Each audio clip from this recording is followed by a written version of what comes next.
ಬದುಕದೇ ಇಲ್ಲ ಅಂತಾನೆ ಹೇಳಿದ್ರು ನಮಗೆ. ಕೊನೆಗೆ ಈಗ ಅವ್ರು ಬದುಕಿದ್ರೆ ಹರೀಶ್ ಅವ್ರ ಔಷಧಿ ತಗೊಂಡ ಮೇಲೆ ನಾವು ಡಯಾಲಿಸಿಸ್ ಸ್ಟಾಪ್ ಮಾಡಿದ್ರು. ಆಮೇಲೆ ನಾವು ಸ್ವಲ್ಪ ಯೂಸ್ ಮಾಡಕ್ಕೆ ಸ್ಟಾರ್ಟ್ ಆದ್ಮೇಲೆ 2 days ಅಲ್ಲೇ ನಮಗೆ ಯೂರಿನ್ ಪಾಸ್ ಆಗಕ್ಕೆ ಸ್ಟಾರ್ಟ್ ಆಯ್ತು ಸರ್. ನಮಸ್ತೆ ಸರ್. ನಮಸ್ಕಾರ. ನಮ್ಮಲ್ಲಿ ನೀವು ಮುಂಚೆ ಬಂದಿದ್ರಿ. ಹೌದು. ಕಿಡ್ನಿ ಪ್ರಾಬ್ಲಮ್ ಆಗಿದೆ, ICU ಅಡ್ಮಿಟ್ ಮಾಡಿದ್ರು. ಹೌದು. ಇನ್ನೇನು ಉಳಿಯೋದೇ ಇಲ್ಲ, ಬದುಕೋದೇ ಇಲ್ಲ ಅಂತ ಹೇಳಿ ನಮ್ಮಲ್ಲಿ ನೀವು ಬಂದಿದ್ರಿ. ಸೊ ನಾನು ಅವಾಗ ಕೆಲವೊಂದು ಮೆಡಿಸಿನ್ಸ್ ಕೊಟ್ಟಿದ್ದೆ. ನಮ್ಮಲ್ಲಿ ತಗೊಂಡ್ಮೇಲೆ ಏನೇನು ಬದಲಾವಣೆ ಆಗಿತ್ತು, ಮುಂಚೆ ಏನೇನಾಗಿತ್ತು ಸರ್ ಅವ್ರಿಗೆ? ಸರ್ ನಮಗೆ ಆಕ್ಚುಲಿ ಡಾಕ್ಟರ್ ಏನಂತ ಹೇಳಿದ್ರು ಅಂದ್ರೆ ಯಾವುದೇ ಕಾರಣಕ್ಕೂ ನಾವು ಬದುಕೋದಿಲ್ಲ ಅಂತ ನಮಗೆ ಒಂದು ಇದು ಹೇಳಿದ್ರು. ಬಟ್ ನಾವು ಆಮೇಲೆ ನಿಮ್ಗೆ ಯಾರೋ ರೆಫರ್ ಮಾಡಿದ್ರು ಬಂದ್ವಿ ನಿಮ್ಮ ಹತ್ರ. ಬಂದ್ಬಿಟ್ಟು ನಿಮ್ಮ ಔಷಧಿ ತಗೊಂಡಿ ನಾವನ್ನ ನೀವೇನೋ ರೆಫರ್ ಮಾಡ್ರೆ ಅದು ತಗೊಂಡ್ವಿ ಸರ್. ನಮಗೆ 15 days 25 days ತನಕ ನೀವು ಯೂರಿನೇ ಪಾಸ್ ಆಗ್ತಾ ಇರಲಿಲ್ಲ ನಮಗೆ. ಆಮೇಲೆ ನೀವು ಒಂದು ಕೊಟ್ಟಿದ್ದ ನಾವು ತಗೊಂಡಿದ್ವಿ. ತಗೊಂಡೋದ್ಮೇಲೆ ನಾವು ಸ್ವಲ್ಪ ಯೂಸ್ ಮಾಡಕ್ಕೆ ಸ್ಟಾರ್ಟ್ ಆದ್ಮೇಲೆ 2 days ಅಲ್ಲೇ ನಮಗೆ ಯೂರಿನ್ ಪಾಸ್ ಆಗಕ್ಕೆ ಸ್ಟಾರ್ಟ್ ಆಯ್ತು ಸರ್. 2 days ಅಲ್ಲಿ. ಆಮೇಲೆ ಅದು ಕ್ರಿಯೇಟಿವಿಟಿ ಅಂತ ಏನೋ ಹೇಳ್ತಾರ, ಮುಂಚೆ 7-8 ಹತ್ರ ಇತ್ತು ನಮಗೆ. ಹೌದು. ಆಮೇಲೆ ನಾವು ಈಗ ನಿಮ್ದು ಔಷಧಿ ಎಲ್ಲ ತಗೊಳ್ತಾ ನಮಗೆ ಈಗ 2.70 ಬಂದಿದೆ.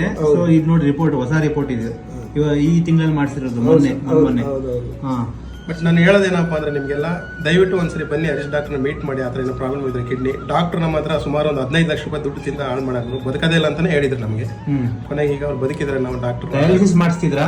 ಡಯಾಲಿಸಿಸ್ 1 ತಿಂಗಳ ತನಕ ಮಾಡ್ತಾ ಇದ್ರು, ಬಿಡ್ತಾನೆ ಇರಲಿಲ್ಲ. ವಾರಕ್ಕೆ ಎಷ್ಟು ದಿನ ಮಾಡ್ತಾ ಇದ್ರು? ವಾರದಲ್ಲಿ ಕಂಟಿನ್ಯೂ ಮಾಡ್ತಾ ಇದ್ರು. ಆಮೇಲೆ ಬರ್ತಾ ವಾರಕ್ಕೆ 3 ಸರಿ 4 ಸರಿ ಮಾಡ್ತಾ ಇದ್ರು. ಈಗ ಡಯಾಲಿಸಿಸ್ ನಿಮ್ದು ಹರೀಶ್ ಅವ್ರ ಔಷಧಿ ತಗೊಂಡ ಮೇಲೆ ನಾವು ಡಯಾಲಿಸಿಸ್ ಸ್ಟಾಪ್ ಮಾಡಿದ್ವಿ. ಸ್ಟಾಪ್ ಮಾಡಿದ್ರು. ಈಗ ಆರಾಮಾಗಿದ್ದಾರೆ ಅವರು? ಆರಾಮಾಗಿದ್ದಾರೆ, ಓಡಾಡ್ತಾರೆ. ಕಾಲು ಊತ ಅದೆಲ್ಲ ಇತ್ತಲ್ಲ, ಎಲ್ಲ ಕಮ್ಮಿ. ಏನೇನು ಆಗ್ತಿತ್ತು ಅವ್ರಿಗೆ ಬಾಡಿ ಸಿಂಟಮ್ಸ್?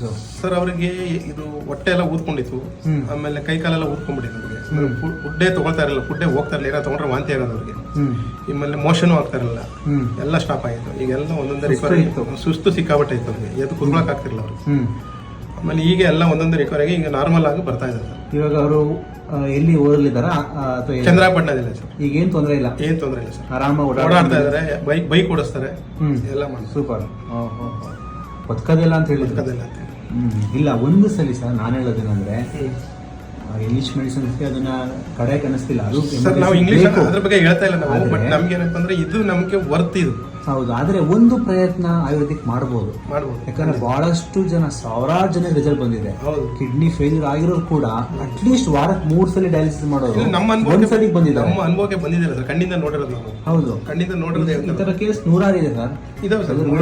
ಕೆಲವರು ಗೊತ್ತಿಲ್ಲ ಪಾಪ, ಹೋಗ್ಬಿಟ್ಟು ಎಲ್ಲಾ ಕಡೆ ಡಯಾಲಿಸಿಸ್ ಮಾಡ್ಕೊಂಡು ಜೀವ ಹಾಳು ಮಾಡ್ಕೊತಾರೆ. ಹೌದು. ನೋಡಿ, ಅವ್ರಿಗೆ ಆಲ್ಮೋಸ್ಟ್ ಮುಂಚೆ ಹಿಮೋಗ್ಲೋಬಿನ್ ಸಿಕ್ಕಾಪಟ್ಟೆ ಕಡಿಮೆ ಇತ್ತು.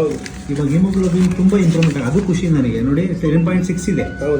ಓಕೆನಾ? ಮುಂಚೆ ನಿಮ್ಗೆ ಬಂದಾಗ 7-6 ಎಷ್ಟೋ ಇತ್ತು. ಸೊ ಆಮೇಲೆ ಇಲ್ಲಿ ಕ್ರಿಯೇಟಿನ್ ಏನು 7 ಹೋಗ್ಬಿಟ್ಟಿತ್ತು. ಸೊ ಯೂರಿಯಾ ಅಂತೂ ತುಂಬಾ ಹೈ ಇತ್ತು ಅವಾಗ, 150-140 ರೇಂಜ್ ಅಲ್ಲಿ ಇತ್ತು. ಹಳೆ ರಿಪೋರ್ಟ್ ನನಗೆ ತಂದಿಲ್ಲ ನೀವು, ತಂದಿರೋ ಗೊತ್ತಾಗಿರೋದು. ಸೊ ಒಳ್ಳೇದಾಗ್ಲಿ, ಮೇಂಟೈನ್ ಮಾಡಿ.